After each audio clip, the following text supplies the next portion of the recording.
আপু এখন আমরা কি রান্না করছি? ডেজার্ট রান্না করব, রাইস ফ্লাওয়ার দিয়ে কাস্টার্ড। এখন তৈরি করব মজাদার কাস্টার্ড উইথ রাইস ফ্লাওয়ার। আমার মনে হয় এটা আপনাদের খুব পছন্দ হবে, কারণ আমারও মনে হচ্ছে নামটা একটু ডিফারেন্ট, কারণ কাস্টার্ড সাধারণত আমরা রাইস ফ্লাওয়ার দিয়ে তৈরি করি না, হ্যাঁ কর্নফ্লাওয়ার দিয়ে করি। চলুন আমরা শুরু করি আমাদের রান্নাটা। প্রথমে এটাতে ঠান্ডা দুধ পাত্রে দিয়ে দিলাম। এটা আমি একটু চুলাটা জ্বালিয়ে না চুলা এখন জ্বালাবেন না। আচ্ছা, ঠান্ডা পরে, হ্যাঁ পরে, আগে ঠান্ডা দুধের মধ্যে রাইস ফ্লাওয়ারটা মিক্স করে নেব। আচ্ছা, গরম দুধে দিলে এটা জমাট বেঁধে যাবে। এটাই প্রথমে খেয়াল করতে হবে। এখানে 8 কাপ দুধ আছে, মানে আনুমানিক হয়তো 1 লিটার হবে। এটা 2 লিটার দুধ, 2 লিটার দুধ আছে। 2 লিটার দুধ আছে, আমি একটু জাল দিয়ে ঠান্ডা করে নিয়েছি। আচ্ছা, পাস্তুরাইজ দুধ, বাট আমি এটা জাল দিয়ে ঠান্ডা করে নিয়েছি। এখন আমি এটা রাইস ফ্লাওয়ারটা আধা ঘন্টা ভিজিয়ে তারপরে বেটে নিয়েছি, ব্লেন্ডারে ব্লেন্ড করে নিয়েছি।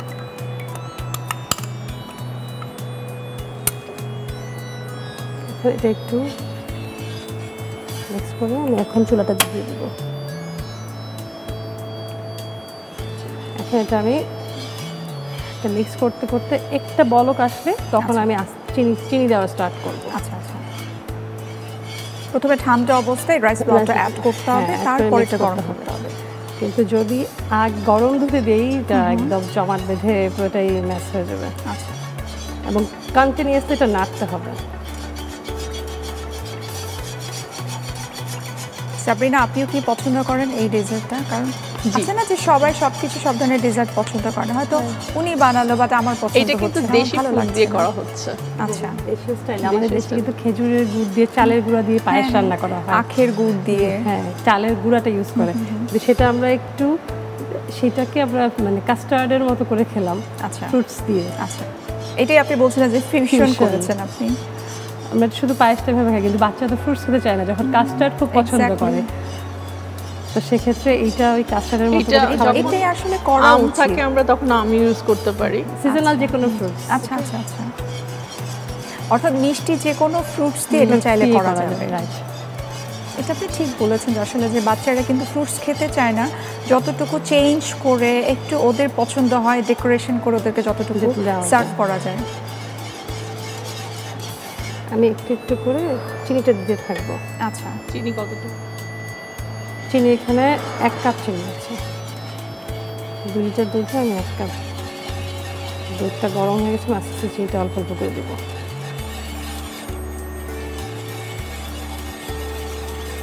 চিনিটা তো আসলে আমরা আমাদের পছন্দ অনুযায়ী, প্রয়োজন অনুযায়ী আমরা অ্যাড করতে পারি।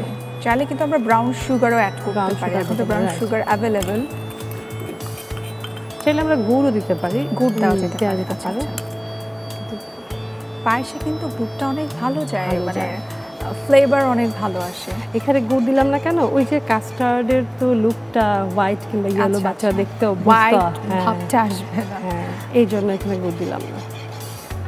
যদি কেউ খেতে চায় দিতে পারবে গুড়, অল্প পরিমাণে টেস্টের জন্য দেওয়া যেতেই পারে।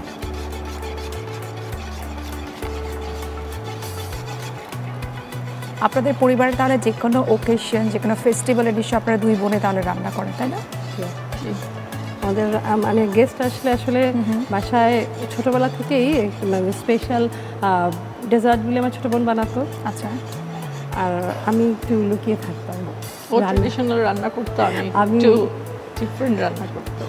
কেন লুকিয়ে থাকতেন? কেন? আগে আমি রান্নার কাছে যেতামই না, আমি বিয়ের পর আস্তে আস্তে রান্না। অথচ এখন আপনি এটাকে প্রফেশনালি নিয়েছেন, তাই না?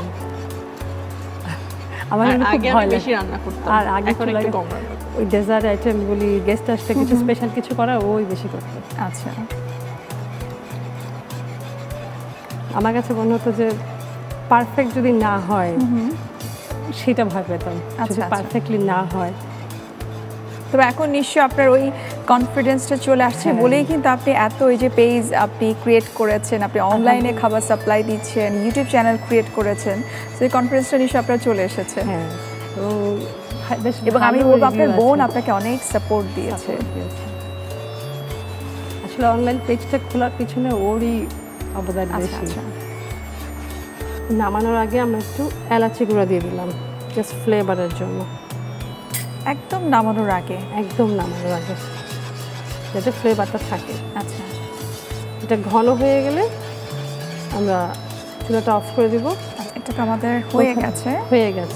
এখন আমরা এটাকে সার্ভ করব। বলে নিতে হবে।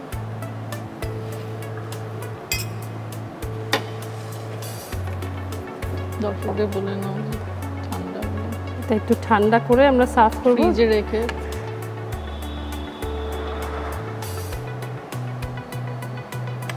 ঠান্ডা করে আমরা সার্ভ করব, যেহেতু এখন আমরা গরম গরম সার্ভ করতে হচ্ছে, তাই এটা আমরা আসলে চাইলে ইন্ডিভিজুয়ালি গ্লাসে গ্লাসে করে বা বাটিতে ঢেলে তারপরে ঠান্ডা করে তারপরে হয়তো সার্ভ করতে পারি। রাইট আপু।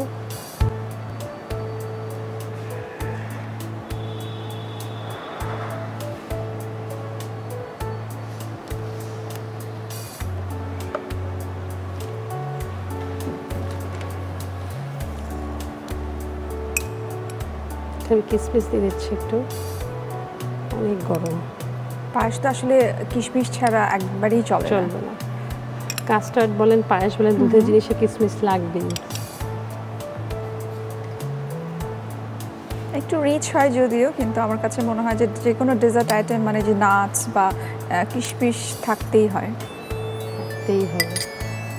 আমি এখানে যে কোনো মিষ্টি ফল, সিজনাল ফল আমরা দিতেই পারি। আচ্ছা, এখানে আমি পাকা পেঁপে দিয়ে দিচ্ছি। আচ্ছা, যেহেতু কাস্টার্ড আইটেম আসলে আমরা 2-3 ধরনের ফলও তো চাইলে আমরা ইউজ করতে পারি। 2-3 রকমের ফল দিতে পারি, অ্যাপেল, কলা।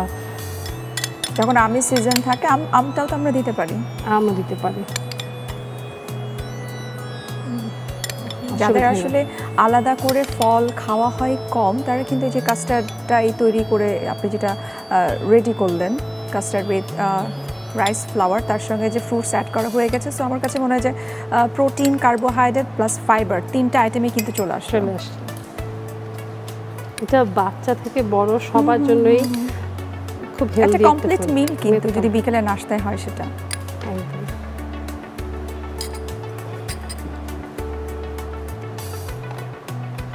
চমৎকার লাগছে দেখতে। আমাদের এটা তৈরি হয়ে গেল মজাদার কাস্টার্ড উইথ রাইস ফ্লাওয়ার। প্রিয় দর্শক, আপনারা দেখে নিলেন কত চমৎকারভাবে আমরা কাস্টার্ড উইথ রাইস ফ্লাওয়ার তৈরি করে নিলাম। আপনাদের সুবিধার্থে প্রস্তুত প্রণালীটি আরও একবার দেখিয়ে দিচ্ছি। প্রথমে সসপ্যানে তরল দুধ দিন, এতে গোলানো রাইস ফ্লাওয়ার ও চিনি দিয়ে রান্না করুন। সবশেষে এলাচ গুঁড়া দিয়ে কিছুক্ষণ রান্না করে নামিয়ে সাজিয়ে পরিবেশন করুন দারুণ স্বাদের রাইস ফ্লাওয়ার দিয়ে কাস্টার্ড।